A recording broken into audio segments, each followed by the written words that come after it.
progress at Lakeside Bank on West Jackson Boulevard. Be advised, assailants are armed and dangerous. Getaway car is a black Pontiac Trans Am heading southbound on South Clark Street.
Good evening, everyone. Welcome to OWASP Ottawa's October 2021 meetup. I hope you're all safe, you're all vaccinated, and you're all being nice to everyone. This evening, we're very, very fortunate to have a member of the OWASP Ottawa alumni present to us. Where Dmitriy is going to talk about his experience with CISSP. And unless you've been living under a rock for the past 10 or 15 years in security, you will know something about CISSP. You will have seen it on a job description. You will have seen it being asked in the office. You will have encountered it in some way. And so this is very, very important because a lot of people in the security field will probably wonder, well, is it for me? Is this something I really, really need? And so we're really, really fortunate to have Dmitriy talk to us about his experience with this. So as I mentioned, Dmitriy is a OWASP Ottawa presenter alumni. He's presented to us before on various security topics. He has spent 25 years building software, and then he came to the epiphany that he actually loved breaking it. And so we all know, we've all been down that road. He's passionate about all things security, but he's particularly interested in reverse engineering, binary exploitation, and secure software development. And you'll probably see him on some CTF competitions. So I'm very pleased to welcome a builder, a breaker, a credit card taker. Awesome. Thanks a lot, Garth. Pleasure to be here. So let me share my slides.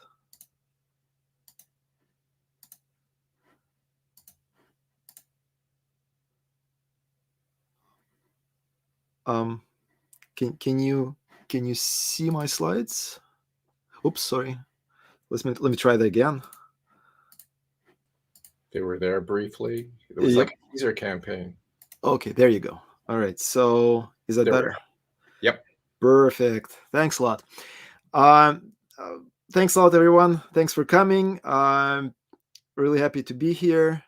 It's too bad that we're still remote. We still cannot see each other in person. I really miss our in-person meetups.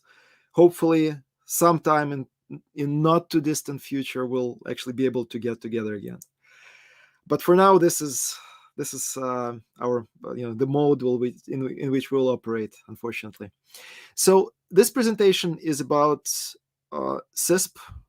You can probably pronounce it as CISSP. CISSP is easier to pronounce, and my experiences with it, and which is also important, my reasons for taking this certification, because the nature of things that I like may not necessarily, mix well with the type of information that this certification covers. So it'll be interesting to explore that.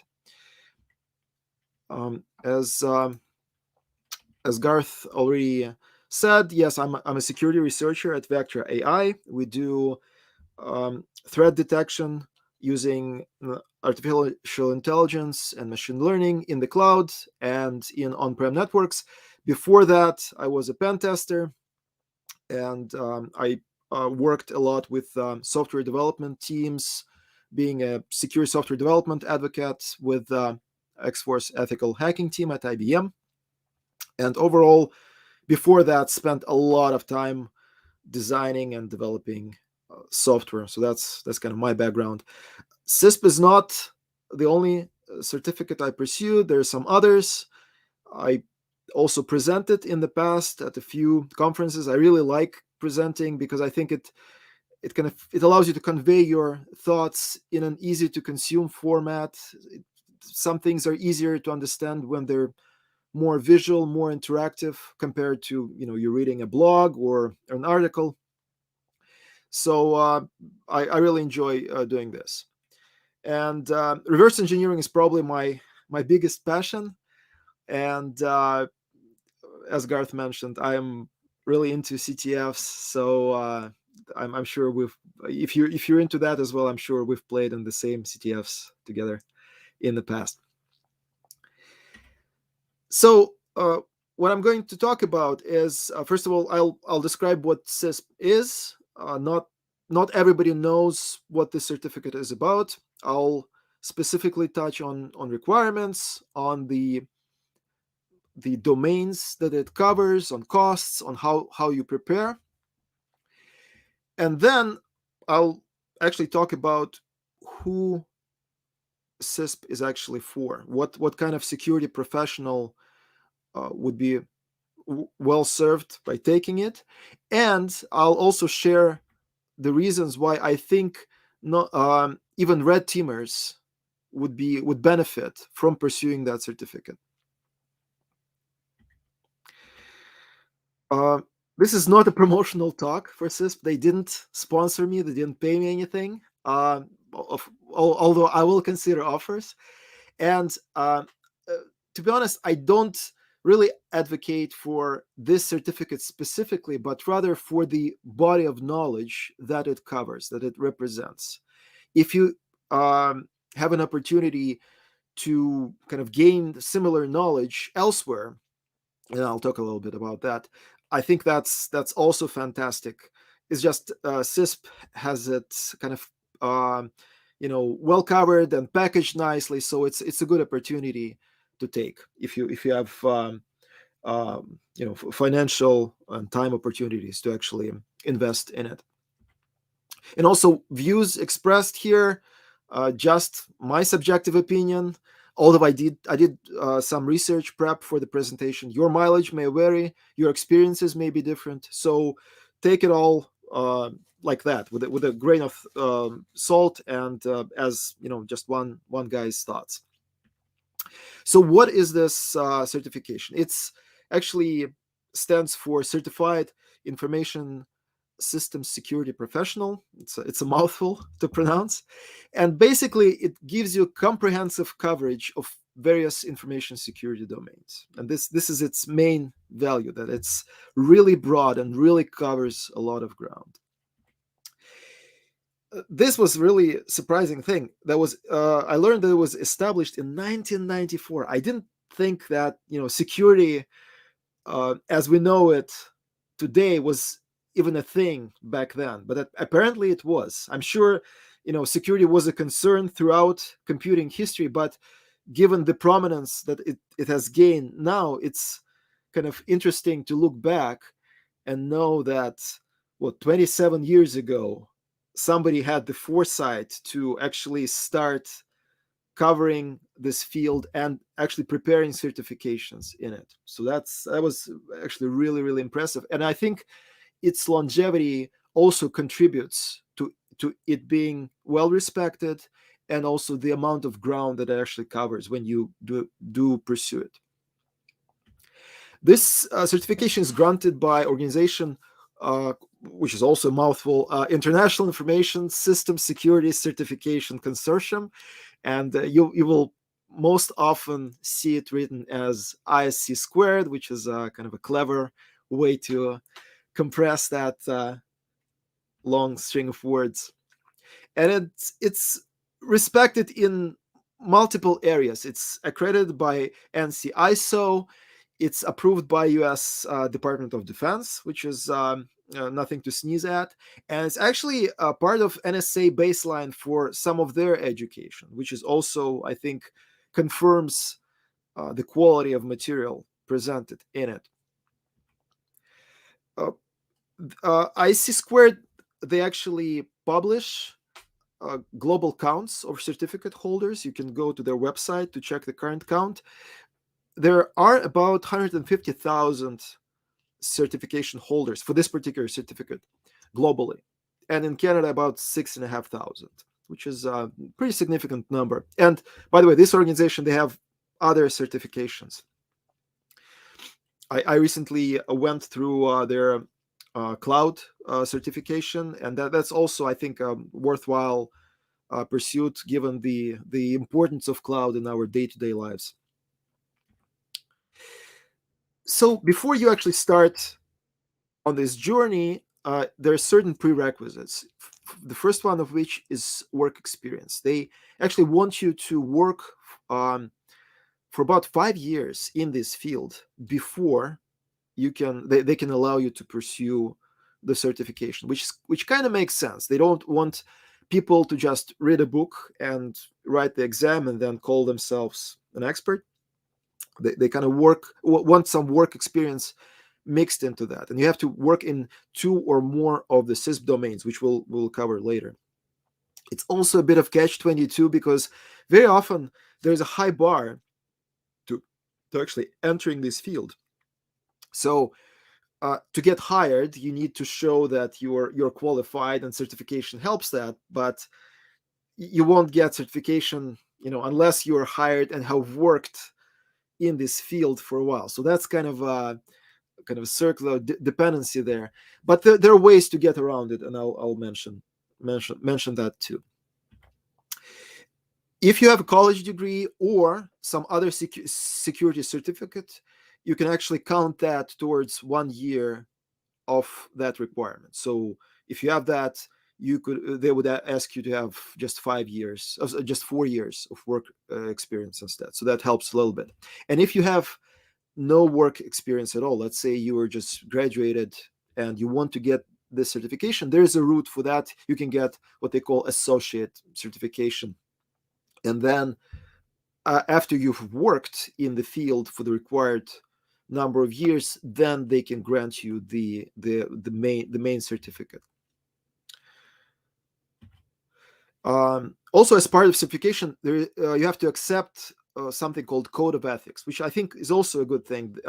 They want everyone that they've granted this certificate upon, they want people to subscribe to the same set of ethical values in security field. So these are protect society, the common good, necessary public trust and confidence, and the infrastructure.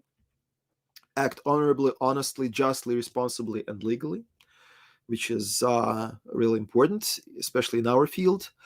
Provide diligent and competent service to principals or customers, and advance and protect the profession, which I think is a pretty good set of rules to operate by in this field.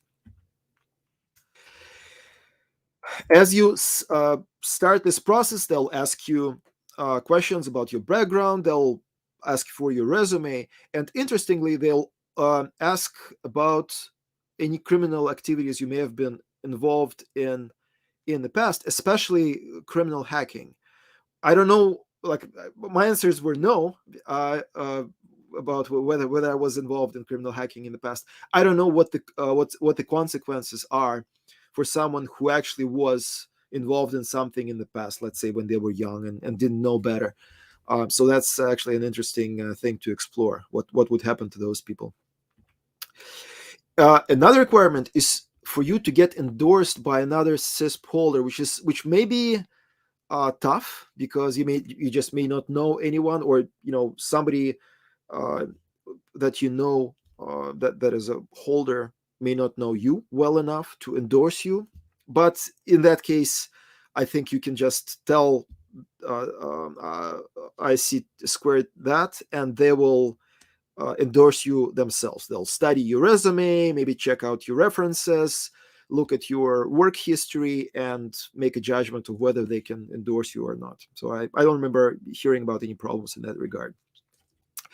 Costs are not small. So currently it's $745, if I'm not mistaken. But if you work in security field, given how known and trusted this certification is, my experience is that most employers will actually help cover that. That happened to me. My employer covered that. If you need to retake the test, let's say you failed on your first attempt, unfortunately, that's a full cost. So you'll have to pay the same amount again. So you have to be well prepared and hopefully pass on your first attempt. And then there is also maintenance, which is a bit annoying. I guess it makes sense. They are a business. They want to kind of maintain a revenue stream. So there is actually an annual fee of $125 US to pay for that. If you have multiple certificates from that organization, they only make you pay the fee once, but still, it's no small amount. And one could argue that maybe there is no big value in actually maintaining that. You've gotten your certificate, you can show it on your resume, and the rest is history. I've heard of some employers actually checking that your certificate is current, that you've maintained that, but it's open for debate. In my experience, employers, both my current employer and my previous employer covered that as well, so they can help you with that, hopefully. And yet another requirement is you have to earn something called CPE credits, continuing professional education credits, and you need 120 credits in 3 years. And the way you gather those is that by just being active in your field. You attend conferences, you listen to presentations, you read books, you read blogs, you make presentations, you go to your OWASP meetup. Everything counts towards those credits. So if you're interested in this field and you're reasonably active, you should have no problem accumulating those credits. For example, me preparing for this presentation and presenting counts towards that. And you listening to this presentation will also count towards those credits. So it's not really tough to accumulate those. And it kind of, I guess, an added encouragement for you to just stay professionally active, which is a good thing. So to prepare for it, I would recommend getting a study guide. There are various study guides, and there's some that are more recommended, some that are less recommended. I decided not to risk it and actually get the official one, and there's a picture of that here. It's a pretty good one. It's pretty comprehensive, and since it comes from the company that does the certification, that it covers the material pretty well, and all your employer may also reimburse you for that. So don't be shy to ask. The material inside is massive. So this official guide is over 1,000 pages long, if you can believe that. So it's a massive undertaking, and it will easily take you several months just to go through it and study it all. So be prepared for a big work ahead. You could study on your own. That's the route that I choose, because it's easier to find time when you're not, when you don't have to coordinate your time with other people. You could, take some time in the evening, on the weekends, just basically whenever you have a free minute. But I know some people are joining study groups. That model works well for them, where they can actually work together, resolve difficult questions together, bounce ideas off each other. So that's a valid route. Some people take a preparation course, and this company offers it, and I think other companies offer that as well. And that's also a valid route if you have the finances to cover that. Some employers may help you with that, some won't. It's up to you. The fourth way, just winging it, I wouldn't recommend it. Some people are just naturally smart and knowledgeable, and they've been in this field forever, and they already know everything. There are probably people like that out there. I'm definitely not one of them. So I think you will be wise to actually put some time into preparing for this certification. Even if you feel that you know everything, it will be a very good refresher for you. And the way I prepared, there are paper tests inside the books. One of these two books actually is a full book of sample tests, and it also comes with tests online. So you can go and there on the website, and there's a test bank, and you just basically practice that way, just by answering questions. And I think the recommendation is that once you know that you've gotten let's say 90% of questions on your tests correctly, like once you consistently hit that number, you're ready to take the actual test. Because you really, like, I'll talk a little later about what percentage you need to get to actually pass. Before the test, there are actually what I call cheat sheets available on the internet that you can download, and they're pretty good for refreshing the material. I'm not advocating you using them as crib notes, because it's impossible. You'll be caught and disqualified, and it's just not a good way to do things in general. But these cheat sheets with this amount of material really helped me, because let's say a few days before the exam, I could sit down and look at these, I don't know, 10-20 pages rather than 1,000-page book, and really kind of refresh the topics and the important pieces of information that I need to memorize for the exam. So let's say, I don't know, different Wi-Fi protocol numbers, or different regulation names that U.S. authorities passed, or little things like that some people are really good at memorizing facts like that. Some people are not. I don't have a very good memory, so I needed that kind of refresher before the exam. So on the test date, you go to a Pearson VUE location. You may be familiar with that company. They do a ton of all kinds of different certifications in all kinds of fields. So it's a known, respected company, and I know they have at least 3 different locations in Ottawa where you can go and do tests in person. So you just register online, you pick a time that's good for you, and you show up. They have pretty tight security. You'll be asked, they'll short of strip searching you, they'll check everything. They'll check your pockets. They'll ask you to lift your shirt up. I mean, it's insane. They'll actually take your glasses and make sure you don't have any hidden cameras or microphones hidden in the glasses.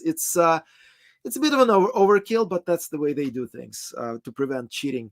And there are lockers there provided for your belongings. So your cell phone, your wallet, all goes in there.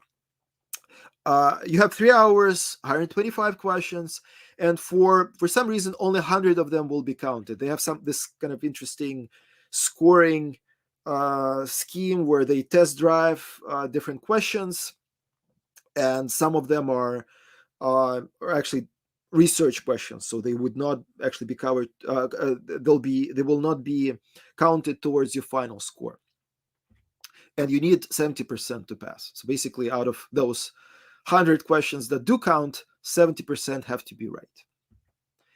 You're only given pass or fail. So as you exit the test center, they'll give a piece of paper saying congratulations, or better luck next time. The exact score is unknown. I'm not sure why, but that's the way it is. And in some cases, they can actually tell you that, well, we're holding up your results for auditing, because I think they do some biometric testing at maybe how long it takes you to answer questions, whether you answered things suspiciously quickly, I guess. And I think they may review footage, because as you sit there, you're sitting in front of a computer. You have a little board where you can jot down some calculations if you need to calculate something, but that's about it. And you have cameras trained on you. You have earmuffs to block out the sounds, so it's comfortable, but there's no opportunity for cheating. So don't even try. So the questions, as I mentioned, they're computer based. They're multiple choice, but they come in multiple flavors. There are some simple questions, so they give you a concept and give, let's say, 3 different answers. That select the one that covers it best. Sometimes you have pairs of terms, and you have to kind of pair them together. What goes together best? So you can kind of drag and drop stuff. Sometimes they kind of give you a paragraph describing a scenario that, let's say, you're a consultant at such and such enterprise, you're faced with a specific environment, and these are the conditions. And then with that scenario, you get multiple choice questions about different aspects of that scenario. Sometimes you even have to do calculations for, let's say, certain let's say disaster recovery metrics. There's something that does require calculations, but very few of that. Most of that are knowledge questions. And this is something to be aware of. Some questions could actually be harder than what is the official test prep guide. This is just be aware of it. Be ready for it. They may throw you some curveballs. So don't panic if you see that. In general, I think the strategy is that of elimination.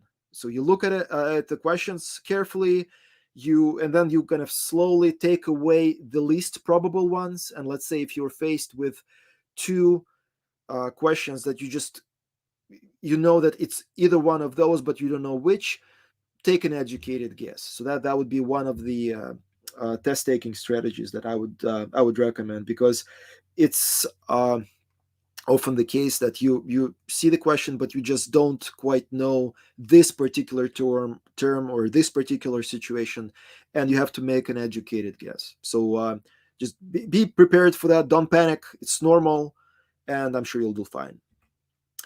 So that was all kind of technical stuff, and maybe less interesting. Let's get into the meat of the subject.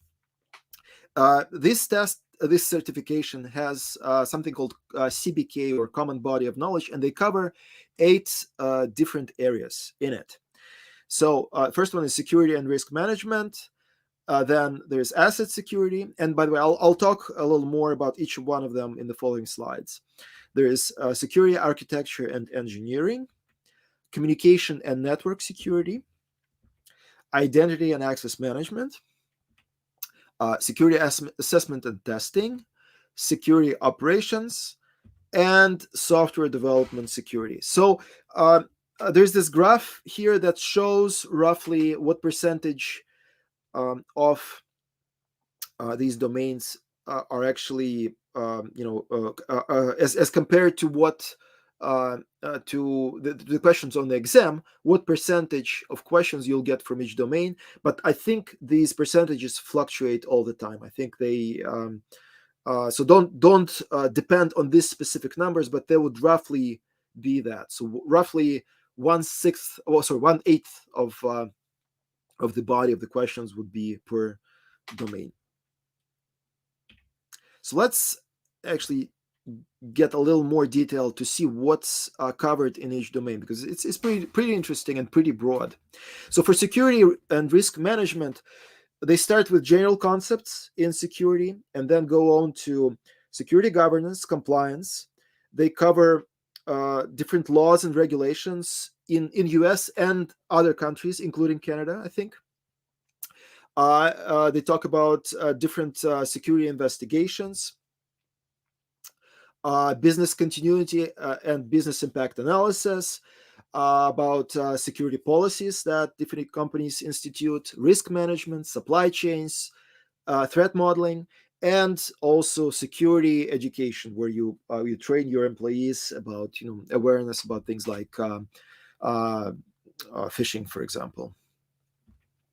For asset security, it's more about the data that you collect. So it's a collection, storage, maintenance, retention, and destruction of data, and proper ways of doing all of those things. There are different roles in data handling. You can be owner, controller, custodian. There are different data protection methods and states, resource provisioning, different ways to classify your data assets, and data lifecycle management. Then we go on to security architecture and engineering. Starts with security engineering plans, designs and principles, different security models and architectures, access control. There's a lot of material on cryptography and ways to attack cryptography. So for those of you who are in practical application of security, that would be an interesting topic. They try to stay current with the times, so they cover ICS, cloud, Internet of Things, container security, microservices, different aspects of security with regards to virtual machines and virtualization in general, and also touch on physical stuff such as site and facility design and security controls. Then they continue with communication network security. So these are for security communication channels and networks, secure protocols.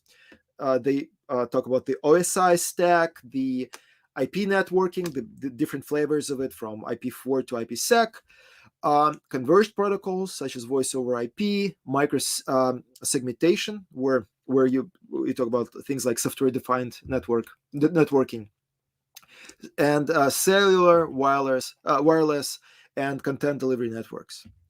The next domain is all about identity and access management. So they talk about all kinds of physical logical controls, identification and authentication. So identity management, multi-factor authentication, single sign-on. Federation is a hot topic, so it's covered there. Different authorization schemes, ID and access provisioning lifecycle, different authentication systems. That's a very hot topic right now, and there are multiple ways of correctly and incorrectly implementing those.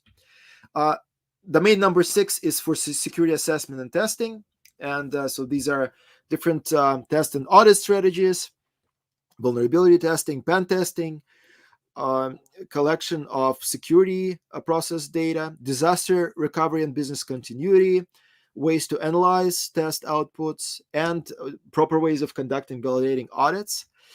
For domain number 7, it's security investigations, forensics, logging and monitoring, configuration management, different security operations, incident management, detective and preventive measures, patch management, change management, recovery strategies, and physical security, personal safety. So there's really a lot. And finally, they wrap up with software development lifecycle in software development security, different maturity models, different software development ecosystems. So if you develop software for a living, you would know about that, and including different ways of testing, static and dynamic, supply chain security, different managed services, and secure software development. So it's just massive. And so it's no surprise that there's 1,000 pages in that guide. So let's get to even more interesting question, because everything I've talked about so far, you can probably open a Wikipedia page and read about that. So let's discuss who actually needs this certification, because overall it's a huge undertaking. You invest time, you invest a significant chunk of money, you have to pass a tough exam, but really, do you need this certification or not? Is it right for you? And if you look back at this humongous common body of knowledge, you will see that it's more appropriate for certain specific roles in security, and it's more appropriate to some of them than the others. And that was what was I kind of was struggling with even before I embarked on this journey. So according to CISSP guidelines, these are the roles that this certification is for. So it's different management types, security engineers, analysts, auditors, security architects, and consultants. So essentially, it's geared towards blue teams, secure software development lifecycle, management, and consulting. So that's kind of the rough set of roles that would benefit from it. And on the internet, you can find a few security certification roadmaps, and those are very interesting because sometimes they show you where different certificates fit depending on your role. And this particular one I really liked because I think they got things exactly right. So if you look across the broad spectrum of different security roles, the CISSP, which is highlighted by that red rectangle, that's pretty much what it covers. So if you look at the roles at the top, I think it's pretty accurate. But also interestingly, there's this whole area that it doesn't really cover. It touches on it a little bit, but it's not really for that. And I found that really curious. So it seemed to me that it's not really for the offensive side of things. And I heard that opinion actually expressed more than once that that certificate is really not for people like red teamers, for example. And it's not hard to understand why, because if you look carefully at that common body of knowledge, there are a lot of topics that just forgive the expression, just snooze fest, really, like legislation and regulations, risk management and analysis, admin controls, business continuity and disaster recovery, evidence collection, data center setup, data loss protection. So if you're in those kinds of roles, they are important for you. They are kind of right up your alley. But if you are in more offensive security roles, they really have almost no bearing on what you do day to day. And that actually is why I hesitated, because for breakers, quote unquote, there is a rich set of certifications that are a much better fit. There are certificates from offensive security, some certificates from GIAC. Those come with corresponding SANS courses. There are a set of CREST certificates, e-learn security. So if you are on the offensive side of the spectrum, if you're a red teamer, pen tester, there's a lot from this huge menu that you can pick and choose and actually go for. And that was actually my story. My interests are in that camp. I'm kind of into red teaming, pen testing, exploit development. That's what I'm interested in. I basically just like to break stuff. And that was my big dilemma. I wasn't sure whether this certification is actually right for me. I hesitated because it's a big investment, and why would I invest all that time? Would it actually be worth it? But after kind of agonizing over it and thinking about the bigger picture, I actually decided to pursue it. And let me actually give you the reasons why I thought that this was time well spent for me. So number one is filling knowledge gaps. So here's the thought experiment. If you currently work in cybersecurity, try to take a mental inventory of your colleagues' educational backgrounds. I did that exercise, and here's mine. I work with people from computer science background and education, quality assurance, information technology, consumer support. Customer support. Not even that. There are even some exotic ones. Some people that I work with I actually worked with in real estate. There were music majors, there were drama majors. So some people had a complete change of careers to go into cybersecurity. So that was kind of interesting. But there is something missing from that list, and I think you can guess what. People who actually had education in cybersecurity specifically. Let me explain. Of course, this is just one person's experience. Your experience might be completely different, but I think the trend is still there. Even if you work with people who were trained in cybersecurity field, you probably still have a lot of colleagues that either came into this field from other engineering fields or just had a complete change of careers and came from something else completely. And basically, a lot of cybersecurity practitioners did not study cybersecurity formally. And that's explainable because the field is just too young. Most of us learned on the job. We read books, articles, blogs, we watched presentations, went to conferences, all valid ways to learn. There's a problem with that, however. If you don't have formal education, you're bound to have some gaps in your knowledge. And that was my case. So the gaps are actually dangerous. And maybe partly, I'm speculating here, they may be contributing to ongoing cybersecurity problems that we're all having collectively.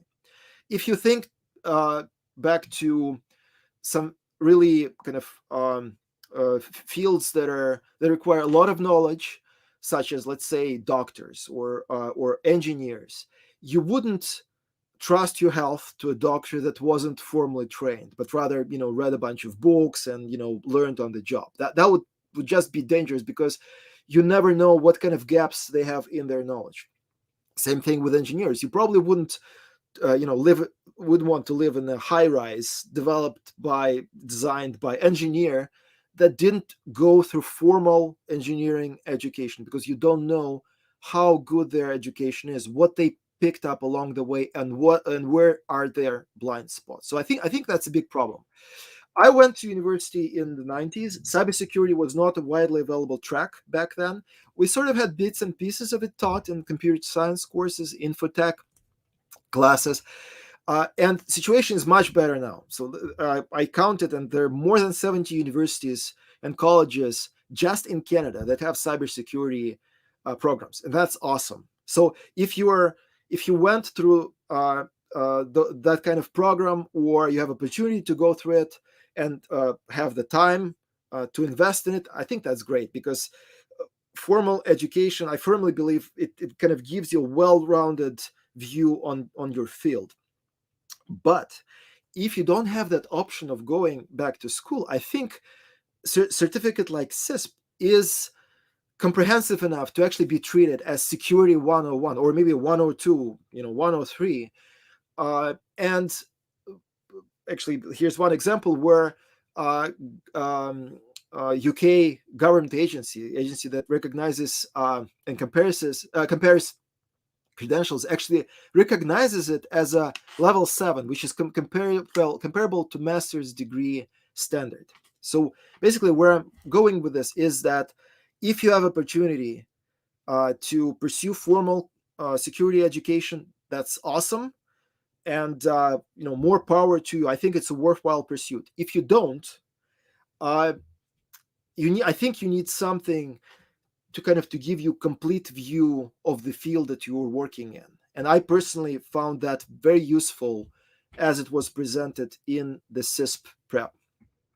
So here's the my suggestion is, don't if you decide to pursue the certification, don't go through it just to get that diploma to put on your wall, to get that credential to put in your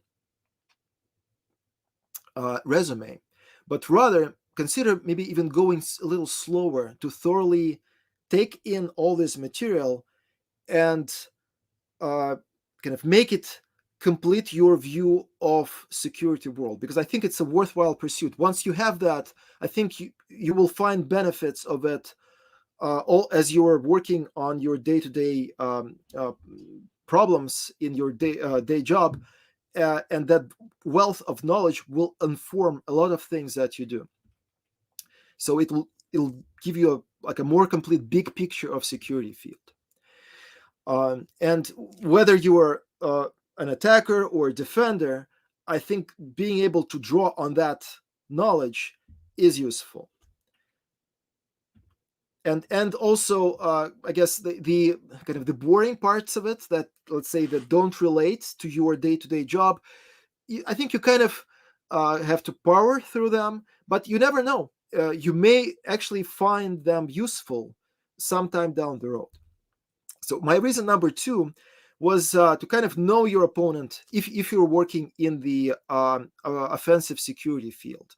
What do I mean by that? If you're offensive camp, you need to know how systems that you are attacking were built. I firmly believe that you cannot exploit what you don't understand. You need to have a good understanding of how those systems that you are testing or trying to find a way in, trying to exploit a way in, how they are built, how they were designed. And CISSP, Common Body of Knowledge, describes industry guidelines behind building these systems. So most industry players are actually following that body of knowledge. So as you learn this wealth of knowledge, that automatically gives you a view into how these things that you are attempting to exploit, how they were actually built, and which I think is super valuable. And by definition, once you know how they were designed and built, you know have a better idea of where the weak spots could be. So let me give you some examples. So, for example, knowledge of investigative procedure, so the procedure that kicks in when the incident happens, will help you hide your tracks as a red teamer when you're doing an engagement. You will know how to better hide your tracks because you know what kind of investigative playbooks the blue side has. If you know how data is classified, you can use that to your advantage to if you can see the data labels in the environment that you've compromised, you can actually go after the most important data during your assessment. If you know what different authorization mechanisms are recommended, you can find weak spots in specific methods that are used in a specific customer environment, just because you know how the defenders think when they design that. For different monitoring solutions, you will know how to bypass that monitoring, where the blind spots are. If you're attacking secure software development life cycle, like we saw with SolarWinds recently, you would find ways to poison that supply chain. So if you're in an engagement where you have to find weak spots in that process, you'll be better positioned to understanding how to actually do that. If you are into physical security, knowing how data centers are set up, what are the different guidelines, what are the different physical protections. It's very useful to know that, and you can become a better physical pen tester as a result of that. Reason number 3 is it helps you better to know your colleagues. If you are in the offensive side, you may occasionally work alone. There are certain roles where, let's say, you're a bounty hunter or just lone security researcher. If you can work like that and can support yourself through that work, awesome, more power to you. But most often than not, you actually will work with other people, and those are the people, be it coworkers, managers, your customers, all of those people, they actually are from the CISSP world. They operate in CISSP world. So if you know that if you have a view in that full body of knowledge, it helps you empathize with those people you work with. You understand where they're coming from when you interact with them, because not everybody is on the red team side. A lot of people, I would say actually majority of people, are on the blue team side, and they operate a certain way. They come from a certain perspective. So you will be able to empathize with them, understand their perspective. You could communicate with them in similar terms and be aware of their needs, their requirements they're facing, and challenges that they're facing.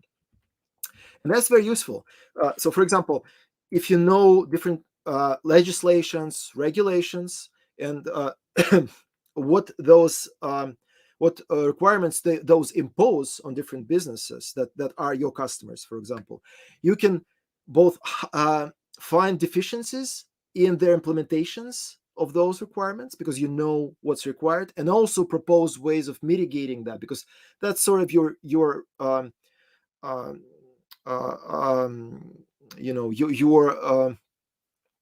obligation as a red teamer to not only break things but also help propose how to fix them, and that'll knowing that those regulations will help you understand how to help bring customers into compliance and fix things securely. If you know different pen test policies and recommendations, industry standards, that will help you conduct your tests in a legal way and without jeopardizing your customer environment, which is very important. If you behave like a bull in a china shop, you will lose all your customers. You will not be able to do pen test or red team engagements. If you know specific customer needs and corresponding CISSP guidelines, you can actually tailor your security assessments and recommend appropriate access controls, for example, in case of deficiencies. So that's another interesting area where knowledge of what's recommended can help you both exploit weaknesses and recommend solutions.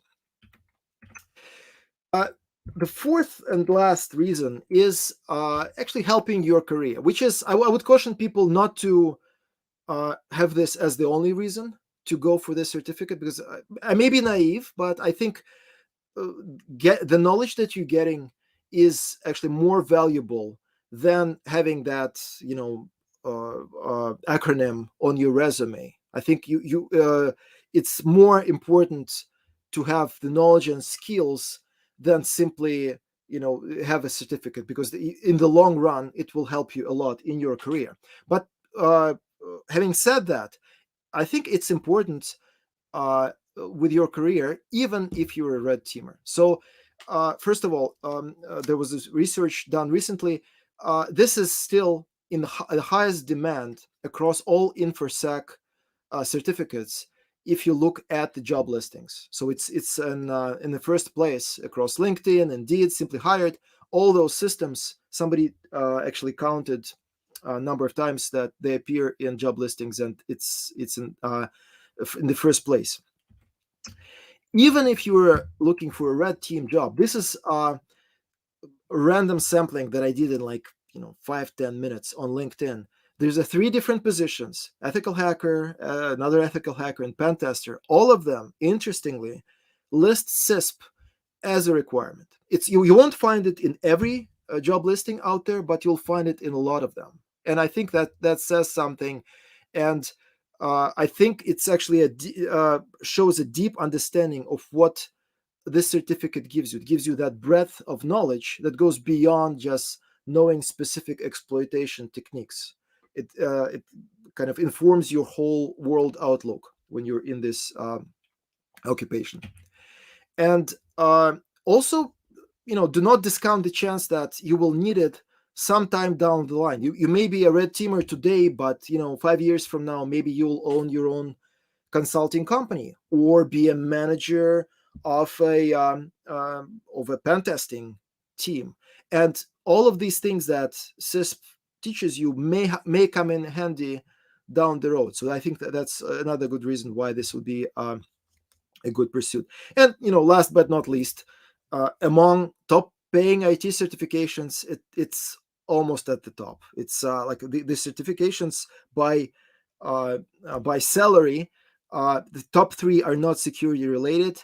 Number 4 is sort of security related, but it's almost on par with CISSP. So even if you look at that, I think it's still a worthwhile thing to consider. So let's wrap up. CISSP is one of the longest running and most respected certifications, and I think its real strength is in how comprehensive the body of knowledge is that it covers. It's not an easy undertaking. If you decide to embark on that road, it's a large body of knowledge. You have to invest a lot of time. It's not easy to prepare and memorize. So that's part of why I recommend actually slowing down and maybe even enjoying learning all of this stuff, because you will see that it will be useful in your work as a security professional. It's a tough exam, and there are a lot of costs involved. So it's not easy to make that decision. And bear in mind that it is geared more towards development, blue team, and management roles. However, I think it's also useful for the red teamers. Fills your knowledge gaps, which I definitely had. I suspect that most of us have. Gives you better knowledge of your target, so you have a better knowledge of what you are actually going after. Helps you interact in your colleagues and clients and managers, and also ultimately helps advance your career. And we're done. I'll post the slides on my GitHub in a short while. Sorry, I forgot to do that before the presentation. But if you're interested in some of that information, the PDF will be there soon. I'll do it tonight. And having said that, if there are any questions, I'll be happy to discuss. And very much thank you for your attention. Excellent. I think you very well explained the gravity and extreme volume that the body of knowledge actually is. I've been involved in various study groups throughout my career at various levels of the CISSP, and I always felt I needed to bring an extra brain in a jar. But a couple of questions that sort of came up in the discussion is that, we mentioned about, the testing and things like that, and you actually go in, you've got headphones and things like that. And it's like, I guess they're not doing online testing.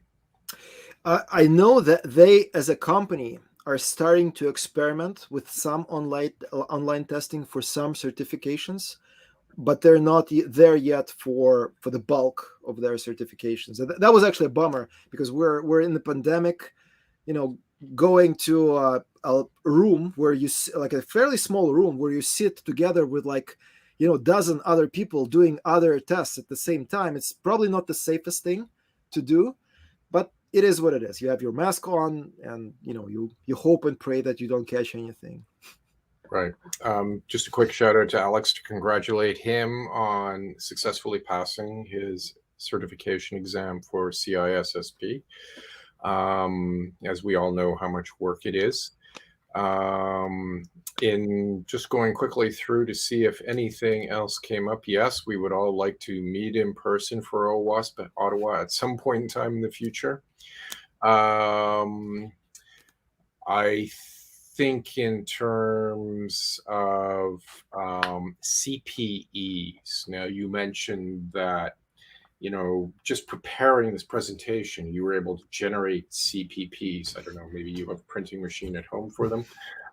But I'm not quite sure. Maybe you can explain to me how that mechanism works. How do they know that the CPPs you generate, I don't know, maybe it's a Bitcoin mining thing, that they how Should do be. they know that it's bona fide? So say, and I'm just purely hypothetical here. There's no warranty or and anything implied that we would do this. But if you went to a meetup for OWASP Ottawa, how would we give you that, that thing that said it was a CPE, and how would that be verified and vetted? What Yeah. is the mechanism for that to happen? I think they require some proof for most of it, but proof can be as simple as sending them a copy of your invite to the meetup. We get these invites in email for OWASP meetups. You just take a screenshot and forward it to them. In the past, like I had a similar system of collecting these points or scores for other certifications, and they would accept, for example, like I would go to a conference like OWASP Ottawa or DEF CON, and they would accept a photograph of your badge, and so you would say, like this was let's say a 2-day conference. This is a photograph of my badge. Bam, you get, I think you get a credit for 1 hour of attending a conference. So if it's a 2-day conference, 16 hours, you get 16 credits just for showing up at B-Sides. Sorry, I mean B-Sides Ottawa conference. So yeah, I think it's a bit of a on the honor system, because how can you? Well, I mean, sometimes they do require a little bit of proof, in a sense that if you claim that, oh, I've read a book, they say, yep, we can give you, I don't know, maybe 5 credits for that, but give us like a 200-word write-up of what this book is about. So sometimes they make you work a little bit for it. So not just a photograph of spilled coffee in the open book on your desk or anything like that. Yeah. So yeah, it's in my experience, there's, if you're active in your field just by learning, I don't think there's it's difficult to collect that much information. We have let's say 12 meetups a year, right? So Yeah, I think I don't know how, I have to check how many credits you get. Do you get credit per hour, or do you get credit per meetup? So let's say it's per hour. If you have 2-hour meetup, you can get 24 credits just by attending OWASP Ottawa, right? right. If those are 2-hour meetups. Right. We'll have to install a meter or something like that. Yeah. Online, we've kept it to an hour-ish, and that seems to work fine. Yeah. In the before time, when we were actually meeting in person, we would have sometimes 2 presentations, and that would, typically after pizza and mingling and things like that, it could, stretch out to 2 hours.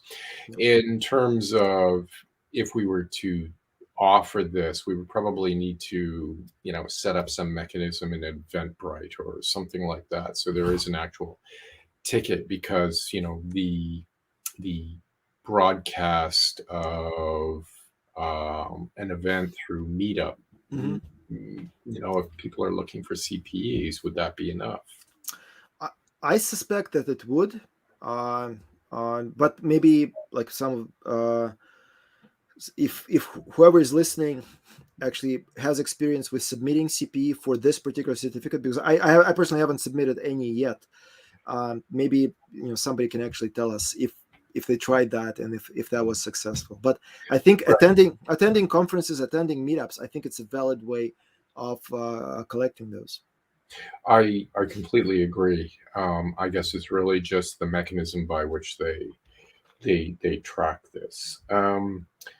I think what this means is that I would at least send a message out to those in our meetup account that have subscribed to the meetup, OWASP Ottawa meetup, that, has anybody attempted to do this for any of our meetups in the past, and what was your result? So that's something to follow up on. That's a to-do for me. I'm just going to take a quick look here. I don't see any additional questions at this point in time. So I'd like to thank you. It also showed me that, it seems to be evolving, because when I first started looking at the CISSP, or CISSP, as you said, there were some very anachronistic elements to it that made me go, but it sounds like they're trying to, move it along. If you can keep up with the, with the CPEs. But thank you for presenting this. This has been, really, very useful, especially for those of us who focus on pen testing. And I will look forward to your next presentation submission in 2022. So we'll just close out. I hope everybody is safe, whether you're watching this later at home from another country or however. We hope that you're staying safe, that you're able to get a vaccine, and that everybody is being nice to people, right? Okay. All right. Thanks again. And we'll look forward to seeing everybody in November. Catch you later. Good. Thank you.